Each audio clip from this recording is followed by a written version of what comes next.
Naaresto sa entrapment operation ng pinagsanib na puwersa ng National Bureau of Investigation o NBI, Immigration at US Homeland Security ang dalawang magkapatid na umano'y sangkot sa child exploitation.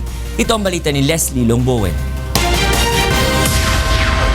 Matapos ang halos 2 taong operasyon, nahuli na ng pinagsanib na puwersa ng National Bureau of Investigation at US Homeland Security Immigration and Customs Enforcement ang magkapatid na Elvie at Arlene Aringo na sinasabing sangkot sa child exploitation. Kasabay nito ay nasagip din ng mga otoridad ang 13 menor de edad na ginagamit umano ng mga sospek sa kanilang child pornography operations. Kabilang sa mga biktima ay anak mismo at kaanak ng magkapatid kung saan ang pinakabata ay 2 buwang sanggol. Masakit dahil ang mga perpetrators are mga magulang at mga relatives. So sino pa ang pagkakatiwalaan ng mga kabataan natin ngayon kung even ang magulang nila is kinakalakal sila. Itinanggi naman ng mga sospek ang alegasyon. Pero hindi po namin ibebenta yung anak namin, hindi po. Nandun po kami para mag-swimming talaga.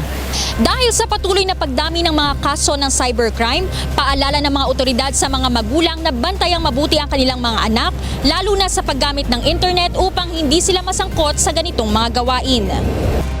And it's really heartbreaking, to see pornographic materials of children being distributed online. Because once these materials are distributed online, hindi yun na mabubura to. Okay, so it will always be there sa cyberspace. Nasa kustodiya na ng Department of Social Welfare and Development ang mga batang na-rescue ng mga otoridad. Ang mga nahuli namang sospek ay maaaring maharap sa patong-patong na kaso. Leslie Longbowen, UNTV News and Rescue, Manila.